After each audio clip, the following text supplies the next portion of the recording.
Hi friends, నమస్తే. Welcome to our channel MC Reddy's అనుభవాలు పాఠాలు. నీ గుండె మీద నా భావాల జెండా నిటారుగా నిలబెట్టినంత మాత్రాన నేను ఎప్పుడూ తృప్తి చెందను. నువ్వు వాయువై దానికి ఆయువు పోసినప్పుడు నాకు అసలైన సంతృప్తి అంటాడు అలిశెట్టి ప్రభాకర్. అసలు ఈ అలిశెట్టి ప్రభాకర్ ఎవరు, ఆయన కవిత్వానికి ఉన్న గొప్పతనం ఏంటో సంక్షిప్తంగా పరిచయం చేసుకుందాం. కొన్ని సంవత్సరాల క్రితం మారిన 10వ తరగతి తెలుగు వాచిక పాఠ్యాంశాల్లో నగర గీతం అనే కవిత చదివి ఆనందించడానికి, ఆనందంగా విద్యార్థులకు బోధించడానికి అనువైన కవిత.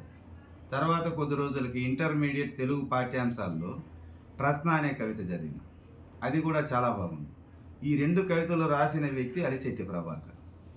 అప్పటి నుంచి గూగుల్లో అలిశెట్టి ప్రభాకర్ కవితలను సెర్చ్ చేస్తూ చదివేవాడిని.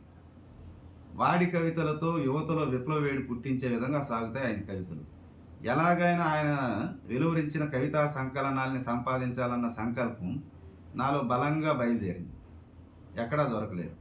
కొన్ని సంవత్సరాల తర్వాత, అంటే ఒక 2 నెలల ముందు అమెజాన్లో కనపడింది. బుక్ చేసిన 4 రోజుల తర్వాత రాత్రి 7 గంటలకి అమెజాన్ డెలివరీ బాయ్ నుండి ఫోన్. వెంటనే అతని దగ్గరికి వెళ్ళి పార్సిల్ తీసుకొని విప్పి పుస్తకాన్ని చేతికి అందుకొని ఒక స్ట్రీట్ లైట్ కింద నిలబడి అలిశెట్టి ప్రభాకర్ పరిచయం గురించి కానీ, అలిశెట్టి స్వీయ ప్రకటన గురించి కానీ, ప్రచురణకర్తల మాట గురించి కానీ, మలిముద్రణ మాట గురించి కానీ, తొలి ముద్రణ యాది గురించి కానీ, తాను మరణించి జనులకు కవితను అందించి అనే జయదీర్ తిరుమలరావు గారి మాటల గురించి కానీ చదవకుండా నేరుగా కవితల్లోకి వెళ్ళిన. 360 పేజీలున్న ఆ పుస్తకంలో సగానికి పైగా పేజీలు చదవగలిగిన.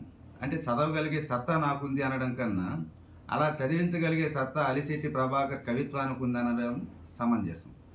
2 నెలలుగా ఆయన కవిత్వం గురించి చదువుతున్నాను. ఆ ముందు మాటలు చదివి అలిశెట్టి ప్రభాకర్ పరిచయం కూడా చదివాను.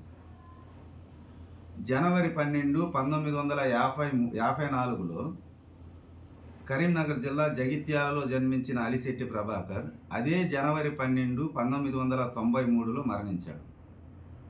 ఆర్టిస్ట్గా ఎదిగి పండగలకి, పత్రికలకి బొమ్మలు గీసేవాడు.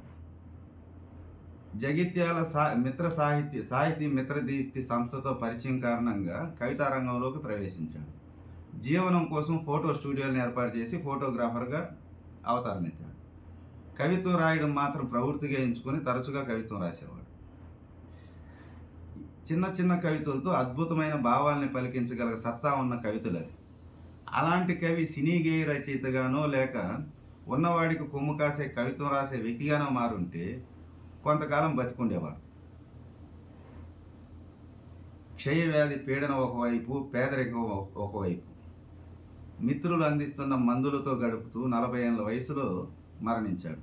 అలిశెట్టి ప్రభాకర్ బతికున్న రోజులు ఆయన వెలువరించిన ఎర్రపావురాలు, మంటల జెండాలు, చురకలు, సిటీ లైఫ్, రక్తరేఖ, సంక్షోభ గీతం, మరణం నా చివరి చరణం కాదు అనే 7 కవితా సంకలనాలని కలిపి ఆయన మిత్రులైన నర్సన్ మొదలైన వారు 2013లో అలిశెట్టి ప్రభాకర్ కవిత అనే పుస్తకం పేరిట అది చేశారు. మళ్ళీ 2015లో 2వ ముద్రణ కూడా వేశారు. ఈ 2వ ముద్రణ కాపీలను అమ్మమని ఆ నర్సన్ అనే వ్యక్తి నవ తెలంగాణ పబ్లిషింగ్ హౌస్ ఎడిటర్ అయిన గుడిపూడి విజయరావుకి ఇచ్చి కాంప్లిమెంటరీగా కూడా ఒక కాపీ ఇచ్చాడు. ఆయన చేతిలో ఉన్న ఆ కాపీని కాంపిటేటివ్ ఎగ్జామ్స్కి ప్రిపేర్ అవుతున్న విద్యార్థిక నిరుద్యోగి చూసి ఏమిటది అన్నాడు. అలిశెట్టి ప్రభాకర్ కవిత చదువు అన్నాడు. కవిత్వం అంటే నాకు తెలియదు సార్, నేను ఎప్పుడు కవిత్వం చదవలేదన్నాడు ఆ నిరుద్యోగి. చదువు బాగుంటుంది అన్నాడు. దాన్ని తీసుకుని సార్ చాలా పెద్ద పుస్తకం, ఎన్ని రోజులకి వీలైతే అన్ని రోజులకి ఇస్తాను అని అన్నాడు. ఆ తర్వాత రోజే ఆ నిరుద్యోగి ఆ ఎడిటర్ చేతిలో ఆ పుస్తకాన్ని పెట్టి, సార్ కవిత్వం అంటే ఏమో అనుకున్నాను సార్, చాలా బాగున్నాయి కవితలు, మన అంతు చిక్కిన భాష, అర్థం కాని విషయాలు ఉంటాయనుకున్నాను, ఇందులో మన గురించి, మన చుట్టూ ఉన్న ప్రపంచం గురించి, మనం ఏం చేయాలో, ఎలా చేయాలో ఉత్తేజపరిచే, ఉత్సాహపరిచే రీతిలో ఉన్నాయి సార్ అని తన సంతృప్తిని వ్యక్తపరిచాడు. ఆ తర్వాత నవ తెలంగాణ పబ్లిషింగ్ హౌస్ వాళ్ళు 2017, 2018, 2022లో వరుసగా 3 ముద్రలు గావించారు.